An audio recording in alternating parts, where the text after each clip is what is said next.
It is the 10th of October 2022 and this is News Night. Masters here at Regional Accra, the Akria Bohema studio. I am Bright. Nana Kwesi. I'm live on Facebook and YouTube at Metro TV Ghana, on Twitter and Instagram at Metro TV GH. The headlines.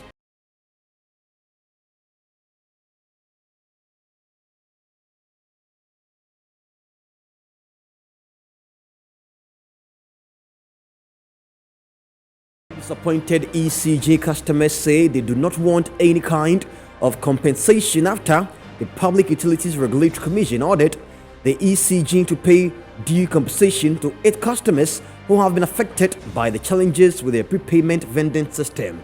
We will tell you more.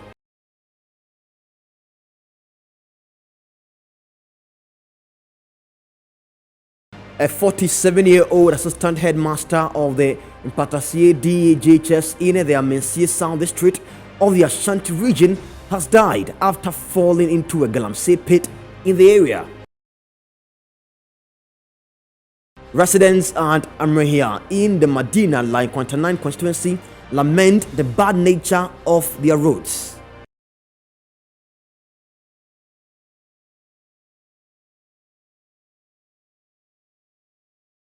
And also on the international front, former South African President Jacob Zuma has been set free following the expiry of his prison sentence for contempt of court.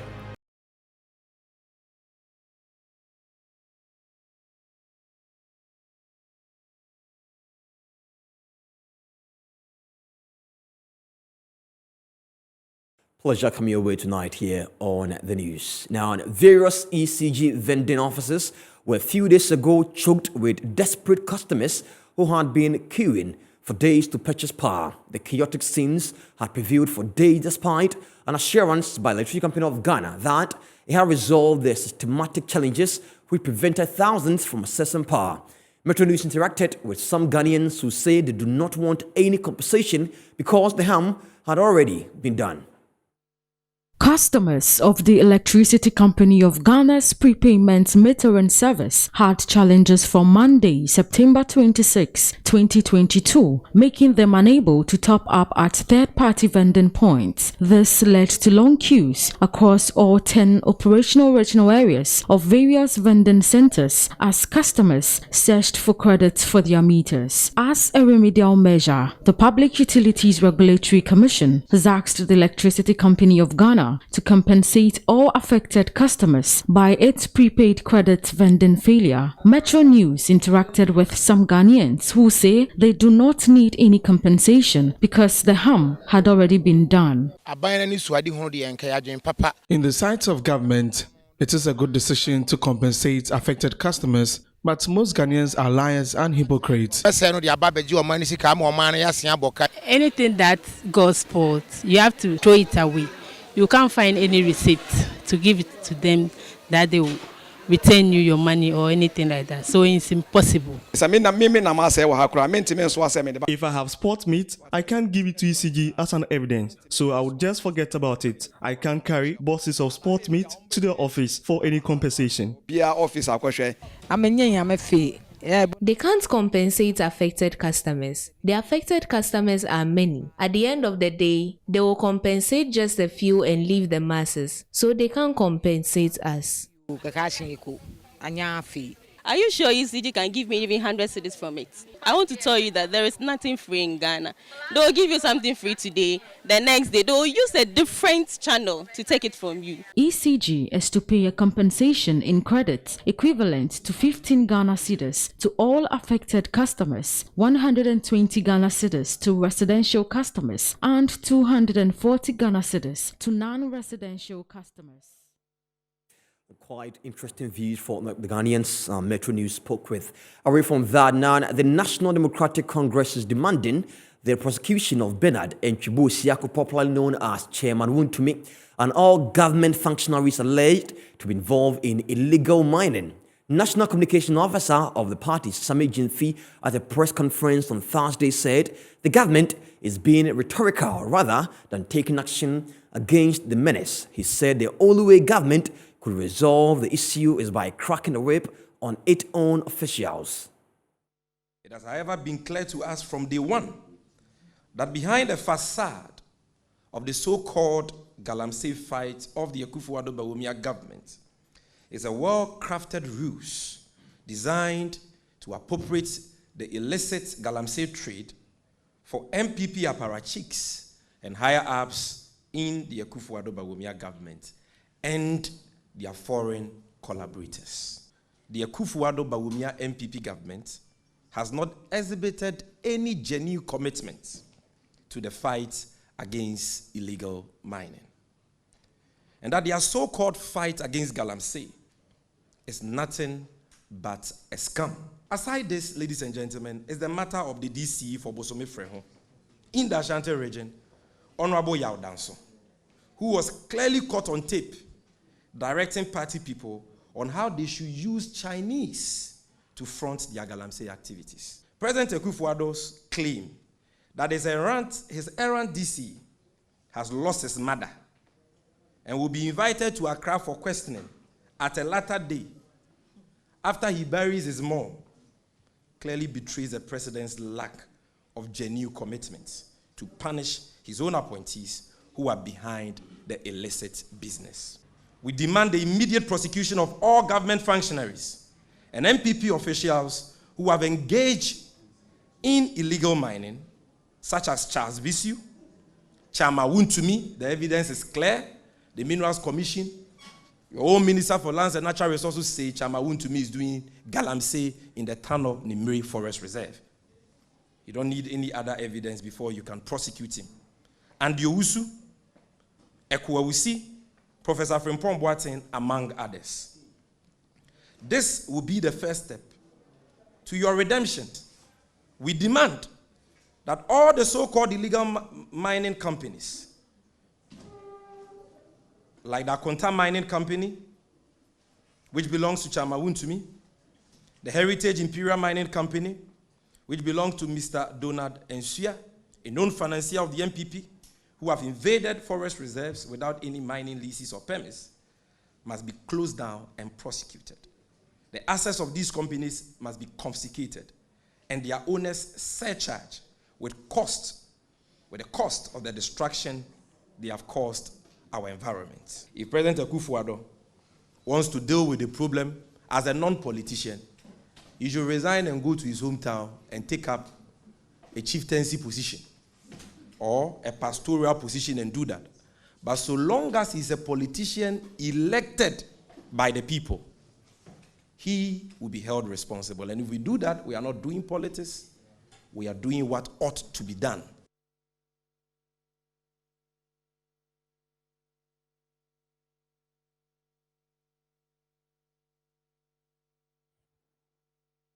Still on illegal mining, security analyst Adams Bona is calling on the government to allow the Ghana Police Service lead the fight against Galamsey. According to him, the use of MMDA's task force has yielded no results as some government officials are involved in the Galamsey menace. You know, the least said about MMDC is the better when you talk about fighting Galamsey, because who chairs the district security councils and the municipal security councils? It is these, some of these corrupt people who are chairing these councils. And the truth is that it is it's already a defeated agenda.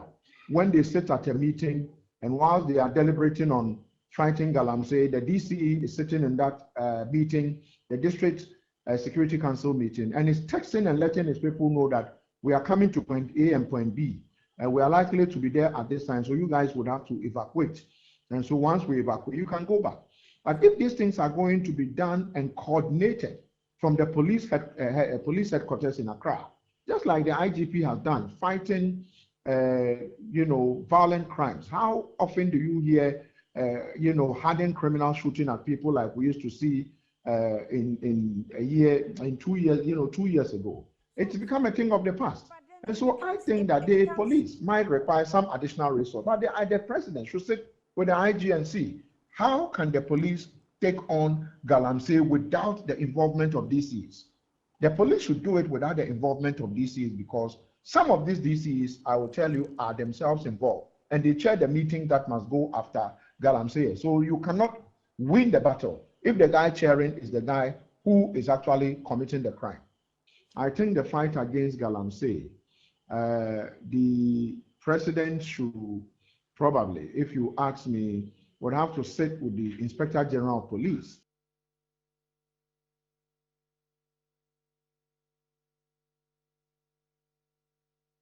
Director of Communications for the ruling New Patriotic Party NPP, Richard Ayagba, and the National Communication Officer of the National Democratic Congress NDC, Sami Jimfi, have taken turns on Metro TV's Good Morning Ghana program to bring to bear the struggles in fighting illegal mining. The two, though held divergent views over how measures against Galamsey have been managed, agreed an absolute political will end the menace. Galamsey, derived from the phrase "gather them and sell," is a local Ghanaian parlance which means illegal small-scale mining. Such mining activities have left many water bodies polluted. Communications Director of the New Patriotic Party, Richard Ayagba, says the president has put his presidency on the line because he believed the fight against illegal mining can be won, but said it cannot be fully achieved if the opposition National Democratic Congress takes delight in the blame game. She played it. But the idea that the NDC will mount a podium today, after having campaigned and benefited from Galamsey, electoral benefit, and then sit today and pontificate on a certain high podium and at their headquarters, for me, is the height of hypocrisy that we need to begin to address. And makes me feel that the NDC is quickly running out of things to say. And their specialization and fixation on accusation, blame, I think that the media needs to begin to hold them accountable. It's not a substitute for policy ideas. They need to come to the table. In fact, Celia, if you take your phone right now and Google NDC policy on Galamsey, you won't see anything. You won't see anything. But Communication Officer of the National Democratic Congress, Sami Jimfi, says his party is not against small-scale mining. Rather, the hypocritical politicians who, under the guise of fighting Galamsey, render legal small-scale miners jobless just to take over. Can I fire a DC? Can I fire appointees who are engaging in Galamsey? Can I prosecute excavator thieves? Can chiefs do that? Can the media do that? Can the opposition do that? It is only the president and his appointees, the attorney general, who can do that. The institutions who you are saying are mandated to act, who are they under? Who deploy the military to the various Galamsey sites? Who is responsible for Operation Galamstop and Operation Vanguard? Operation what? Is it not President Akufo-Addo? Who bought the drones? Who constituted the Interministerial Committee against illegal mining? Who pays them the allowances? Is it not the president? Who places presidency on the line? Is it not the president? The buck stops with him. He has the responsibility. If he has failed, you cannot share or abdicate that responsibility. You cannot exculpate yourself from liability. Let's just stay on Galamsey, but go back to our earlier story where the National Democratic Congress is demanding the prosecution of Bernard Enchibo, popularly known as Chairman Wontumi, and all government functionaries alleged to be involved in illegal mining. National Communications Officer of the party, Sami Jimfi, at a press conference on Thursday here in Accra, said the government is being rhetorical rather than taking action against the menace. He said only way for government to fight this is by cracking the whip on its own officials. But former Secretary of the Inter-Ministerial Committee and on illegal mining, Charles Bisu, says accusations against these individuals by the NDC is baseless. He joins us via Zoom for a conversation. Good evening to you, Charles Bisu. Welcome to News Night. Now, you call the accusations by our claims from NDC Sami Jimfi as baseless. How do you defend this? Thank you, and good evening to your listeners. I think that we've all said that this Galamsey fight shouldn't be a partisan thing. Through my research and doing my work with the Interministerial Committee, that's when I realized that it doesn't have political colors. So approaching those political colors will not help. It's a national disaster. Environment is being depleted. People making money if you mercury and all that. So fighting it, I think must all come together because when mercury and all that drops into our water, bodies and all that, it doesn't know. I mean, whoever drinks it doesn't know that chemical doesn't know NDC or MPP. So that's different. The next thing is that I think that where some agency is coming from, I think it's just only milking the situation because there's the fight against say has actually got in turbulence. So that's where they come. And with the NDC, the propaganda, they were always trying to milk the situation. But then his argument is not based on facts. For example, I said this morning, or in my statement, that there's nowhere, during my time at the International Committee, that we had 500 excavators. So I think Professor Fumawat was reckless in actually stating that, because he stated all these years, and then he said that, and then Mr. Chem came and explained that there was about 200 and something, and I think Mr. also came and said that but the person said 500. I think should come out and say that no. Maybe what I said wasn't right, because at the time that he said that, there wasn't thing. That's why I came out with a statement. And when he made that statement, I wrote to him and copied the president and all the ministers of the ministerial committee. So I think he needs to come out so that there's all these things that the NDC is saying about the Galamsey fight will be actually dropped, because if you look at the work of the ministerial committee and the roadmap and all that came out, and the government has done well. The community mind and all that. All we need to do is be transparent and comply, and then also ensure that what the supervision is actually going well. That's the only thing we have to do, because putting that document together, we brought the cream de la cream. Professor Mangwa, Kuma, all the people who I know into mining in Ghana, experts came together with the they came out with the document. So why are we not following it? And for me, yes, I sit here maybe as a sacrificial and where announced it that August, and I've heard that he's actually issued a statement, which I think we are all close in the country, and it gets to the point where people must rise up and speak. You understand? Because these things actually destroy the nation, because he himself knows that what he's doing was not right, and it has actually affected what the country was doing. So I think that the NDC shouldn't actually use this in milking the situation, because it's like the communication that I just said this morning, also he said that if you Google, you go on the internet, it is only this government that has made a full step to actually deal with the menace. All right, but then the NDC is also calling for the prosecution of persons who have been fingered from the MP government, including Bosiaka, who is the national the chairman for the Ashanti region MPP caucus there, also to be prosecuted because he's been fingered in the Nimri mining there. What do you make of that as well? Is that not in the right direction? There's nobody, there's no one above the law. When we fall foul of the law, we all have to avail ourselves to the law. And then I'm saying that there's people that we need, when you're taking matters to court, it needs to be based on fact, not hearsay. So it's not a matter of actually coming out to say that this has happened, so we have to go to court, and then we do that. I mean, it's basically, if there's evidence, then we go and then we actually deal with it.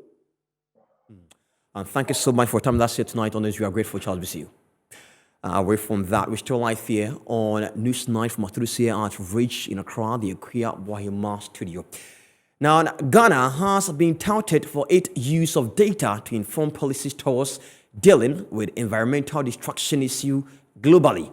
This recognition came ahead of the week's celebration of the 2022 Group on Earth Observation Week, expected to be hosted in Ghana for the first time, as announced by the group secretariat. After 2 years of halting the global celebration of the Geo Week due to COVID-19, partners of the organization will for the first time be hosted in Ghana to connect and deliberate on issues that borders on environmental data gathering. According to the Secretariat Director of Group on Earth Observation, Ghana has made massive gains with its policies towards environmental data gathering to inform policies to save the environment. We are really hoping that Ghana will share her experiences with other countries in how you have been advancing this vision of geo in your country. You have truly embraced this geo approach of using satellite data combining it with statistical data and citizen data to drive decisions. Speaking at the pre-launch ahead of the event in October 31, the Sector Minister of the Ministry of Environment, Science, Technology and Information, Kweku Efriye, says the only option to address current environmental issues is to use same technology that caused its destruction. Human ingenuity and science, which has caused these environmental challenges, is also the same instrument that can walk us back, if you like, to the pre-industrial times. And again, we can also turn to science to find this solution. And in this context, we are honored to host the 18th plenary of the Group on Earth Observation, GEO. And we are hosting the week and a gathering of leading scientists. This year's event is on the theme Global Action for Local Impact.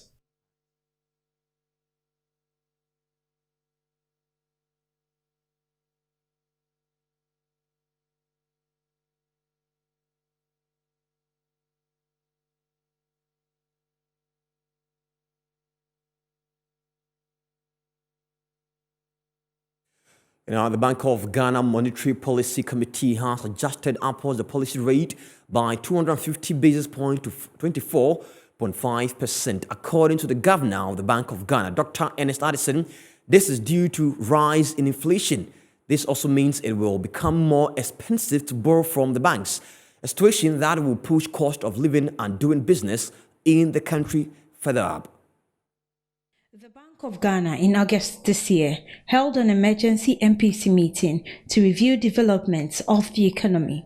The BOG then announced its decision to increase monetary policy rate by 300 basis points to 22% as part of measures to address the risk to the inflation outlook. Barely 2 months after the announcement, the committee has further adjusted the policy rate upwards.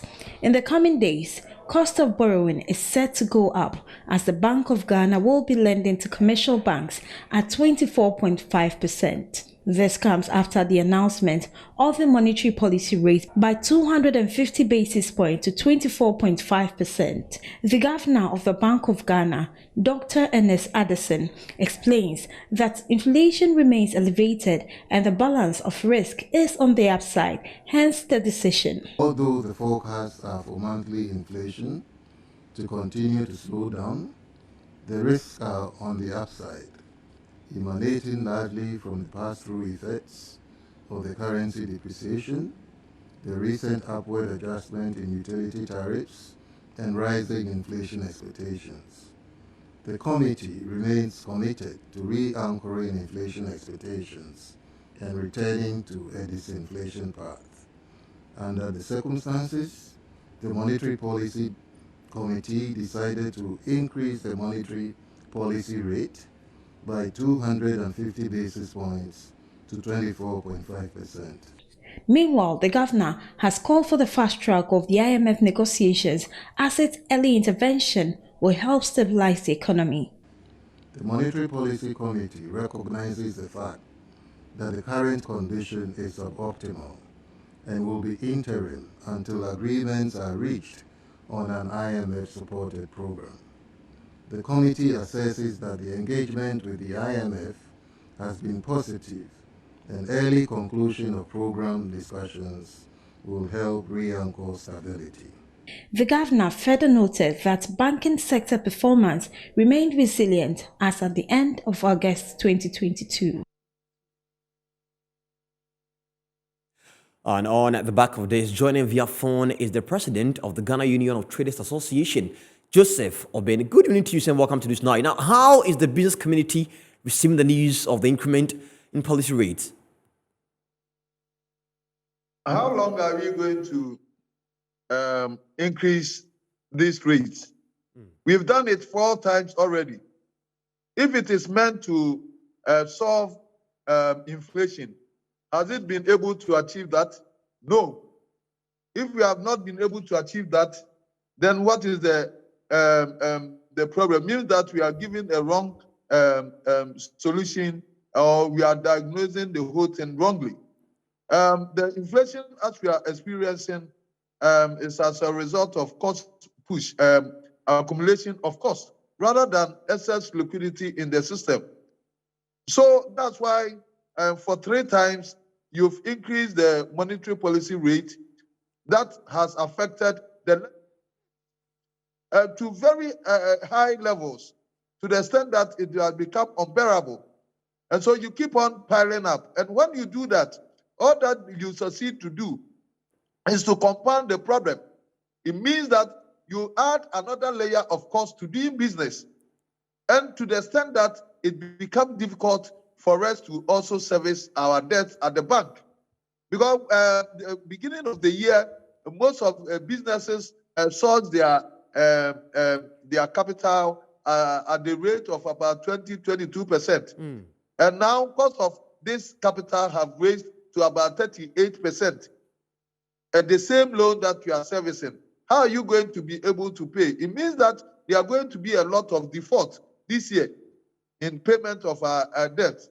And so I think we've gotten it wrong, and it's putting unnecessary hardship on doing business.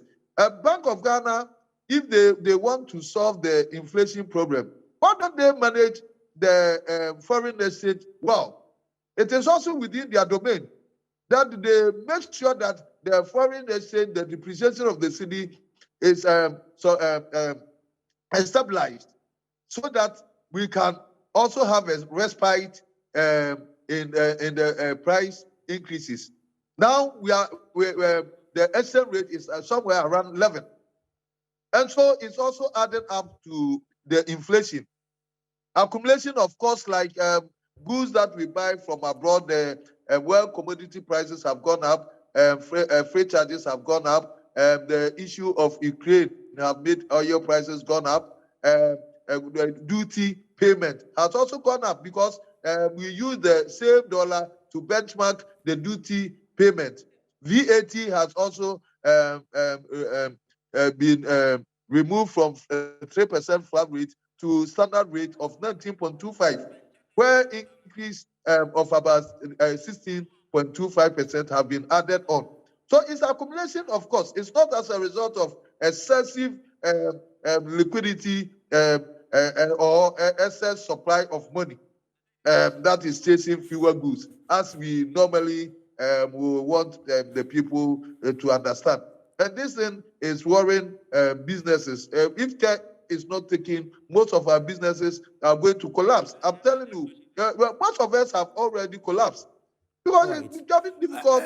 Joseph, I want to find out the connection between the increment, businesses, and the ordinary Ghanaian who do business with the outfits. Yeah, what happens is that if they increase the monetary policy rate, it means that interest rates have gone up. So, for instance, beginning of the year, the cost of capital was about 22%. That's the commercial rate, because the monetary policy rate was about 13.5. Now it has gone to about 38%. It means that a whole lot have been increased, and it's going to be trickled down on the consuming public. And so it's not something that is only affecting the business community, but it's affecting the generality of transactions in the country. And where it's becoming difficult also for us to serve our loans, because the purchasing power of the consuming public have been limited. It means that our turnover have been drastically being curtailed, that we are unable to service our debts and all that. So you keep on increasing the monetary policy rate, then you are collapsing businesses. All right, thank you so much for that. That's very grateful. It's not the panacea to solve the inflation. We've done it for 4 consecutive times, and it has not been able to solve the problem. Joseph, thank you so much. I'll come back to you later for more. I can see you are quite worried about the increment there, but I'll come back to you later for a vast conversation on this. Thank you so much. Still live here on a news night from our studios here at Regional Accra, the Akuya Boy must do. Now, before you go for break, now need to make an urgent call back. You realize you don't have enough credit, or your very important conversation was cut short because you ran out of airtime.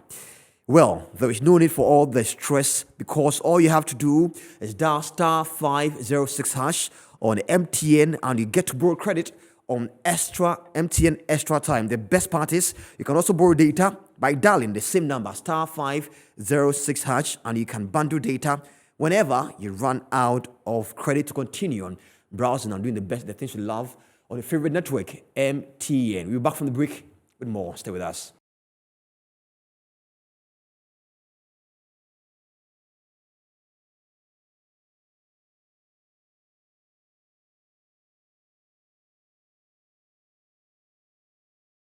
Welcome back. We're still live here from our studios here at Region Accra, the Aquia Bohema studio. Let's now go to the Ashanti region, where 47-year-old assistant headmaster of Mpatasia DEGHS in the Amensi South District of the Ashanti region has died after he fell into a galamsey pit in the area on Tuesday night. The National Disaster Management Organization, NADMO, says the deceased, Kwesi Anani, owned an illegal mining concession and employed the services of others to work over there. In his attempt to inspect activities on the third day, he slipped and fell into a pit, which led to his death. Following the latest incident, NADMO says urgent steps should be taken by various authorities to prevent similar deaths, since many people in the district have died in recent times in the same manner.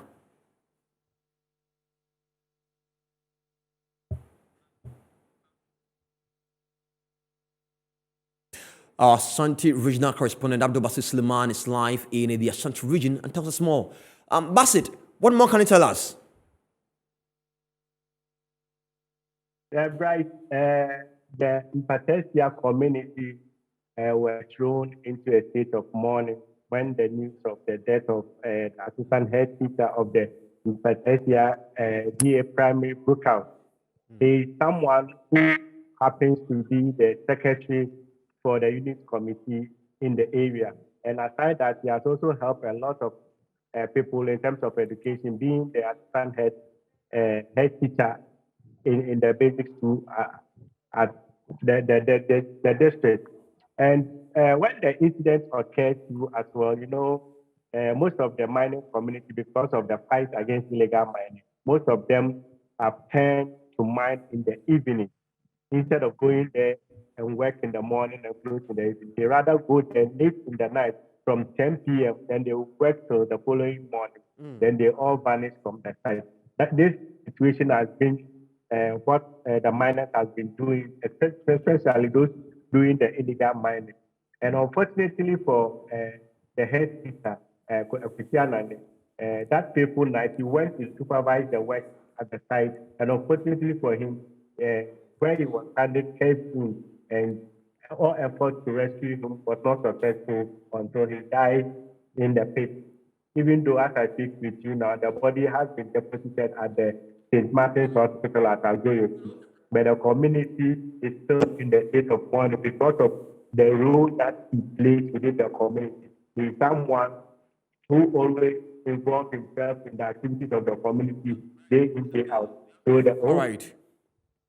All right, Basit, thank you so much. You're grateful. We'll come back to you later for update. We want to find out what exactly is feeling and euphoria in the area is like, but we end up the position later and come back for more on that. It's now time for our awareness creation on breast cancer here on this night.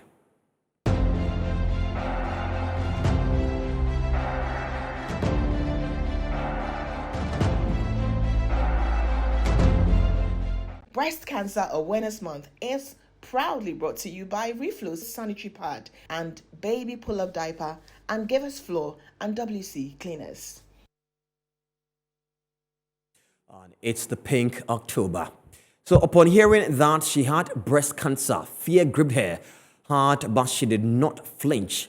Her only fear was to leave her young children behind. Juliet Mills Lutherot was diagnosed with breast cancer at the age of 40 when she knew her work wasn't done as a mother. From an intense feeling of distress to headache, Juliet fought her way through it all. Here's a story. Fear of leaving my family. I was going to ask you that. Yeah, the fear of leaving my family. But I've always been the type of person who believes that death is a beautiful part of life. Because when you appreciate the fact that you will die someday, you live better. So I've never been afraid of dying. I was never afraid of dying. I was afraid of leaving my kids abruptly. Although she was devastated when doctors told her she had breast cancer, Juliet fought her fears and stood tall through it all. Her husband had traveled when she was diagnosed, and when he returned, they both sought second opinions on what to do. Juliet describes her journey as long and confusing. She cried, she prayed, she did everything anyone would when they are in distress. But what kept her going was her love for life. There are a series of tests that needs to be done, one being the mammography, one being the biopsy. Then the doctor will conclude whether there is anything at all. Don't start a funeral before you get to the hospital, I beg you. And at that point, listen, it's like anything else in life. If you're sick, there are protocols to what you have to do to get better. Allow the doctors to do their work and then stay positive. When you're positive with everything, you feel better. Stay that.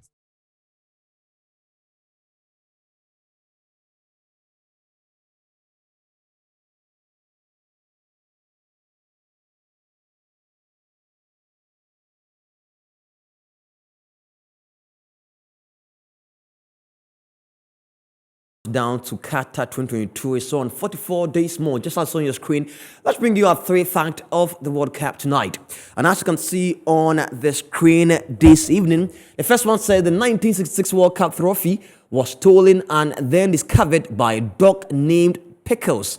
And ahead of the 1966 tournament that was taking place in England, the trophy was on display at Methodist Central Hall in Westminster when it disappeared. One man was later convicted for being involved in the theft of the trophy. And the second one says Mexico is the team with the most World Cup losses. Interesting one there. The Mexico has lost a total of 25 matches since the tournament's inception. The third one says only two countries have won the World Cup twice in a row, Italy and Brazil. The Italian team took home the World Cup trophy in 1934 and 1938, and Brazil won the title in 1958 and 1962.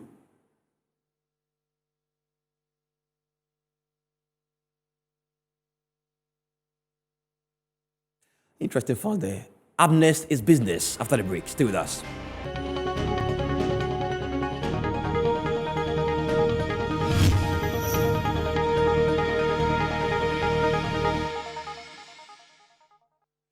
And here on Business Tonight, the Ghana Commercial Bank PLC has officially unveiled a range of Visa business cards as the bank responds to the ever-increasing innovation within the banking sector and the fast-changing customer needs for small and medium-scale enterprises. Commenting on the rationale for the new GBC Visa business cards, the Executive Director of Wholesale and Investment Banking at GCB Bank PLC, Sam Adu, explained that his product will help the needs of customers while delivering a superior value to shareholders. I think what we're looking to do today is to launch with our partners Visa business cards for all our small to micro enterprises. We want to be able to afford our clients the technological requirements for them to undertake their businesses in a way that is safe, secured, and gives them the peace of mind which all our clients today so badly need. We are focusing this on our SME clients largely, but any corporate or any institution that runs a business would benefit from these clients we are launching today. If you're a business and you're an existing GCB client, you should go to your branch and inquire about trying to get yourself a GCB Visa business card. He also reiterated the benefits that customers should expect when they use the GCB Visa business cards. So the benefits are quite a number. I mean, to start off with, you're given the necessary secured way of undertaking your business purchases. It also helps you to differentiate between your own personal expenditure and then your business expenditure. With this card, you're able to itemize and see at the end of each period how much you spent on various items. It helps you with your reconciliation as a company. A lot of our SMEs need the help to be able to separate their own personal expenditure from their business expenditure. It helps you with your tax configuration as well. The head of commercial banking of GCB Bank PLC, George Fachi, further disclosed the discounts available for customers who use the product. The cards come in two types: the Visa Business Debit Cards and the Visa Business Prepaid Card. The GCB Visa Business Cards would provide our clients a convenient access to business funds for the payment of bills, making purchases, and withdrawing cash. The cards are pin and chip enabled to ensure safety and security and can be used to make payments online. Like our retail clients, business card holders can have access 24/7 to their funds through our 337 ATMs littered across all 16 regions of the country. GCB is rated Ghana's safest bank by Moody's, Standard & Poor's and Fitch, and the most compliant bank in Africa by the Association for Certified Compliance Professionals in Africa. Sports comes up next after this break.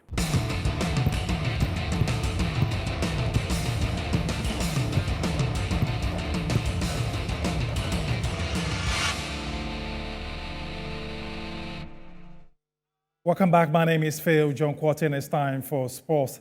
The Malta Guineas Women's Premier League has started throughout the country. Today, let's bring in the fixtures and results already. Pearl Ladies held Prezi Lady goalless in the Ashanti region. Tamale Ladies, Super Ladies will take on Ash Ladies. Supreme Ladies were in Kanda Soccer Academy, whilst Pedakwa Ladies will sort out with Northern Ladies. Fabulous Ladies will also take on Dreams Ladies in the first week of matches. Let's go on and on. We see that other fixtures on your screen pretty soon. Then we'll talk about them. Reach Ladies and Sokotrif Ladies tomorrow will lock ons at the Medina AstroTurf. Our cameras will certainly be there for that open game. Azakes Ladies will take on Perry Ladies, while Soccer Intellectuals will welcome Faith Ladies. Thunder Queens will take on Police Ladies, while Lady Strikers will see whether they will beat Army FC. We're talking Army Ladies. So those are the fixtures of the Malta Guineas Women's Premier League. Talking about it, we spoke to the branch manager of Malta Guineas why they decided to invest into women's football. Woma Osam Omo is the head of branding and issues at Malta Guineas. So first off, we are very, very excited about this partnership. The kind of enthusiasm that we've been met with from the GFA, the football clubs, and the players themselves have been incredible. And so as we have our kickoff, which is going to be on Sunday, and it's particularly an interesting game between Rich City and ACM Socrates. Both are debutants in the Women's Premier League. We want to see the fire, we want to see the energy, we want to see some drama, we want to see some action, because Women's Premier League is actually very, very interesting. The ladies are passionate, they're very, very good at what they do, and they deserve a lot of support, and that's where Malta Guineas comes in. So we are looking to excite and engage everybody, including the community, because we all know that in Ghana, football is a very, very big unifier amongst every single person, amongst different communities, among different tribes and all of that. We want to see that same energy in the Women's Premier League.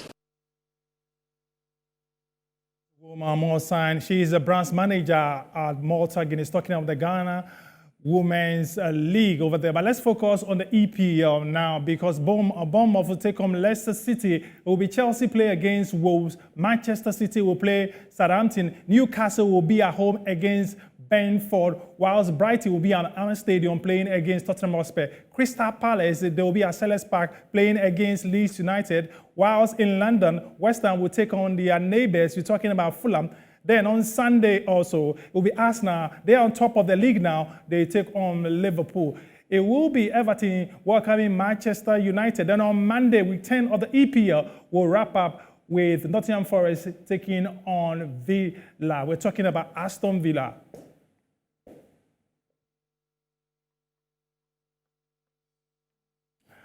Well, that's your sports. Up next, entertainment.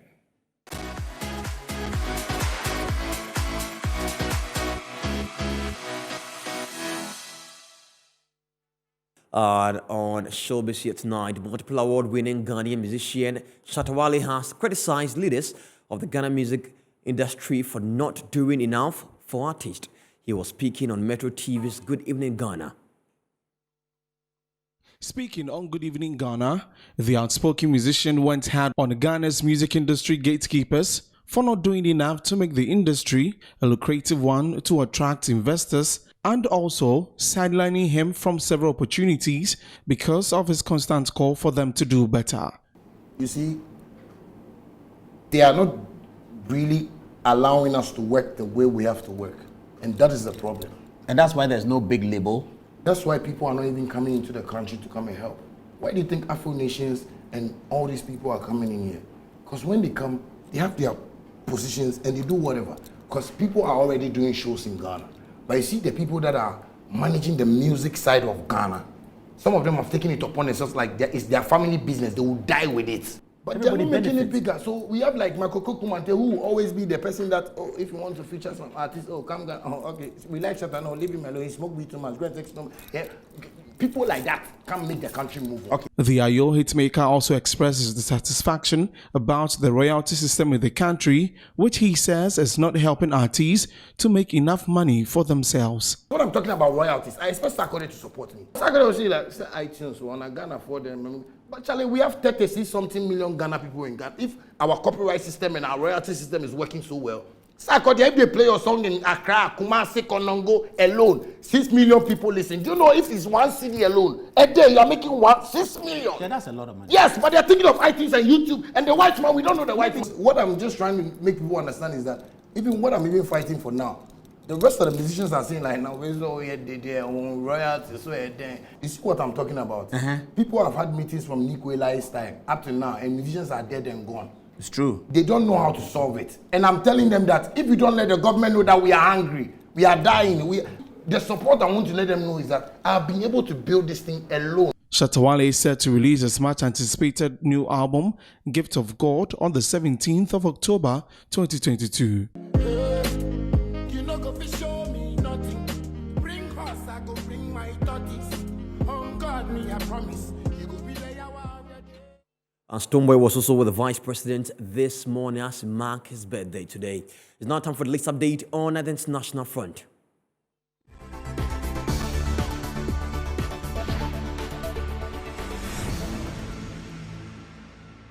A scuffle broke out in Kenya's parliament following a ruling by the Speaker on a deadlock over the coalition with the majority in the House. Opposition lawmakers were angered by the Speaker's ruling that recognized the ruling Kenya Kwanza coalition with 179 MPs as having the majority. The live broadcast of the session was cut after the fight broke out. Former South African President Jacob Zuma has been set free following the expiry of his prison sentence for contempt of court, a government department said on Friday. Zuma was released on medical parole in September 2021, but in December, the High Court set aside the parole decision and ordered him to return to jail. Zuma appealed the ruling and remained on parole pending the appeal outcome. All administrative processes have now been concluded, and the sentence expiry date marks the end of him serving his sentence under community corrections. A 14-year-old boy has been charged with the murder of another teenage boy, Tomajo Legzak, in Gateshead. Northumbria Police says the 14-year-old boy was due before magistrates on Friday and was charged with murder, and a 13-year-old girl arrested in suspicion of assisting an offender had been bailed. The boy, who cannot be identified due to his age, has also been charged with attempted wounding and possession of a bladed article. Central heating will be restricted in Italy this winter as it becomes the latest country to take action on European gas supply shortages sparked by Russia's invasion of Ukraine. Under a new government decree, buildings will face an extra 15 days without central heating. Some buildings will be exempted, including nurseries and hospitals. And thank you so much for watching this night here on Metro TV. Coming up next is the Angela Bamford Show, and followed will be the Afrocentric Show at H Hotel here in Accra. I'm Bright. Have a good evening and bye.